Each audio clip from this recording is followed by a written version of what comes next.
वालेकुम। वालेकुम सलाम। जी जी, कौन सा आप बात कर रहे हैं?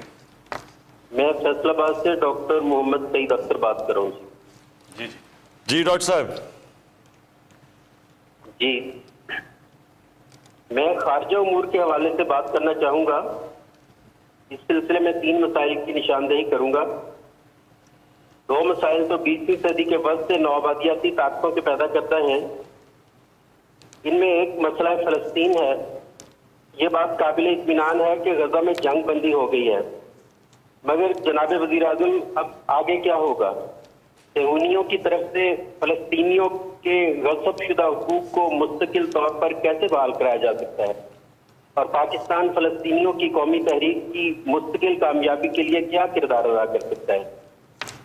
दूसरा मसला कश्मीर है। ये रीजनल कोऑपरेशन की राह में सबसे बड़ी रुकावट है। आपकी हुकूमत का मौक़िफ़ ये है कि इंडिया जब तक 5 अगस्त 2019 के इक़दाम वापस नहीं लेता, उससे कोई बातचीत नहीं हो सकती। जनाब वज़ीर आज़म, अगर वो वापस नहीं लेता तो फिर पाकिस्तान की सिफारतकारी क्या होगी? क्या हम इतने बड़े हमसाये से मुंह मोड़ के बैठे रहेंगे, जबकि कहा यह जाता है कि we can change friend not neighbours?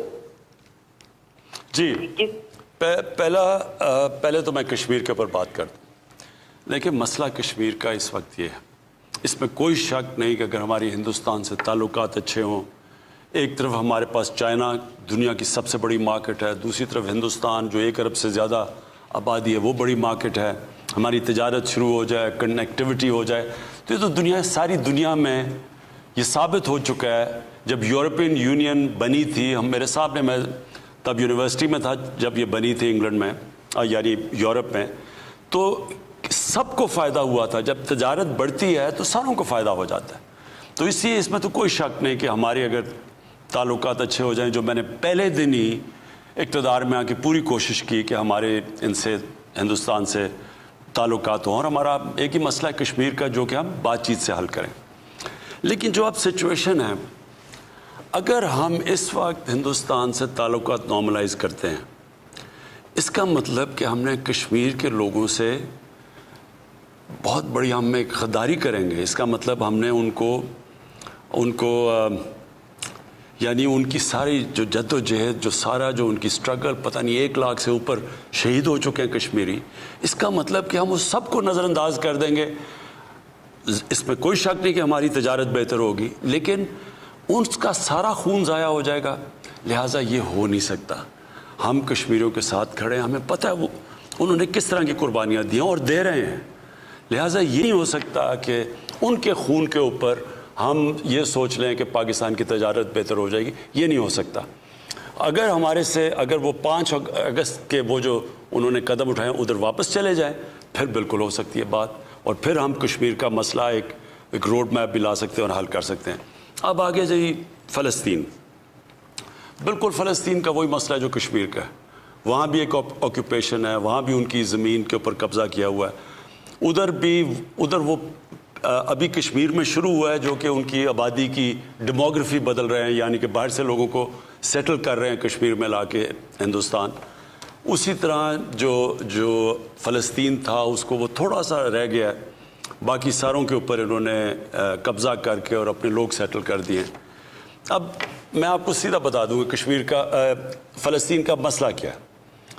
उसका ये जो इस वक्त सूरत हाल है, ये सिर्फ़ और सिर्फ ये फोर्स से, ये सिक्योरिटी उनको जुल्म करके, उनको खौफज़दा करके, उनको डरा के, भाई इसी तरह ये चल सकता है। और वो होगा क्या, वो थोड़ी देर के लिए उनके पास इतनी ताकतवर फ़ौज है कि वो दब जाएंगे, फिर थोड़ी देर के बाद वो खड़े हो जाएंगे। और ये साइकिल चलता रहेगा। हल नहीं है ये मसलों का। ये बस एक जुल्म का निज़ाम वो समझते हैं कि वो इतना जुल्म करेंगे कि वो चुप करके ग़ुलाम बन जाएंगे। सबको पता है ये सलूशन नहीं है। सलूशन 2 हैं। या तो ये फिर उनको, जिस तरह मुसलमान और यहूदियों को आज से 500-600 साल पहले स्पेन से सबको निकाल दिया था, एथनिकली क्लेंस कर दिया था, या तो ये वो करेंगे, वो जो सारी दुनिया देख रही है, और वो आगे ही दुनिया पहली दफ़ा उसमें शऊर पैदा हुआ है सोशल मीडिया की वजह से। अमेरिका जैसी जगह पे अब पहली दफ़ा लोग शुरू हो गए कि फ़लस्तीनियों पे जुल्म हो रहा है, जो कभी पहले मगरब में ऐसा नहीं कहा जाता था। तो वो तो हो नहीं सकता। اور یا پھر ان کو اب ایک 2 اسٹیٹ سلوشن یعنی ان کو ایک منصفانہ ان کو اپنا فلسطینیوں کو اپنا گھر دینا پڑے گا. اور میرے خیال میں اس وقت جو انٹرنیشنل میڈیا میں بھی اور جو دنیا میں اب شعور اور جو جس طرح کی موومنٹ چل پڑی ہے, میرے خیال میں اب آپ دیکھیں گے کہ یہ موومنٹ جائے گی ایک فلسطینیوں کو ایک ان کو سیٹلمنٹ کے لیے. پروگرام کے اگلے کال ہے. جی السلام علیکم. وعلیکم السلام. جی کون صاحب کہاں سے بات کر رہے ہیں؟ سر میں واحد پاکستانیوں مدین سندھ سے بات کر رہا ہوں. السلام علیکم پرائم منسٹر صاحب. جی وعلیکم السلام. مجھے آج تو میں اللہ کا لاکھ شکر ادا کرتا ہوں کہ جس نے ہم پسماندہ غریب لوگوں کی آواز, پیاسے لوگوں کی آواز آپ کے یہاں پہنچائی. اس امید کے ساتھ کہ انشاءاللہ ہمارا جو درد ہے اس مسئلے کا حل آپ کے یہاں سے نکلے. پرائم منسٹر صاحب, ہم یہاں پہ مدین کے لوگ پیاسے مر رہے ہیں. ایریگیشن کا نظام یہاں پہ جو ہمارے سندھ کا ہے یہ بالکل کرپٹ ہے, جس کی وجہ سے پانی کی منصفانہ تقسیم نہیں ہے. اور پرائم منسٹر صاحب ایک اور ہے کہ سندھ میں بہت طاقتور لوگ رہتے ہیں اور جو غریبوں کا, ہم جیسے غریبوں کا خون چوس کے سندھ میں ریگستان بنا رہے ہیں.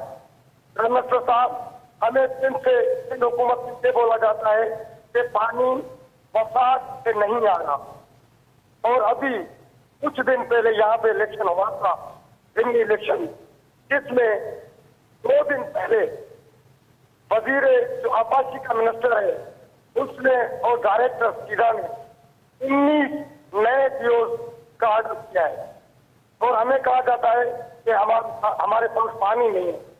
ہم آپ سے یہ اپیل کرتے ہیں پرائم منسٹر صاحب کہ سندھ کے پانی کے رینجر کو تعینات کیا جائے. پانی پہ سوال کر رہے ہیں. جی پانی کا جو مسئلہ ہے, پانی کا جو ہے وہ باغ کے کھاتے میں ڈال دیتی ہے. بیسکلی جو بٹیرے ہیں وہ پانی اچھا ہمیں جو ہے وہ پانی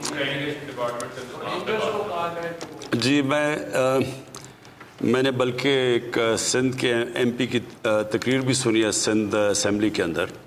دیکھیں 2 مسئلے ہیں.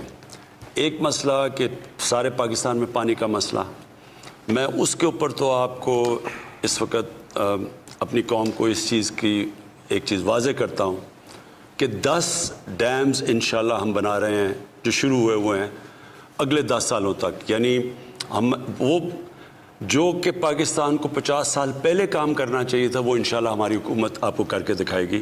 کیونکہ ڈیمز اس لیے چاہیے کہ پانی کو روکنا ہے, ریزروائرز بنانے ہیں.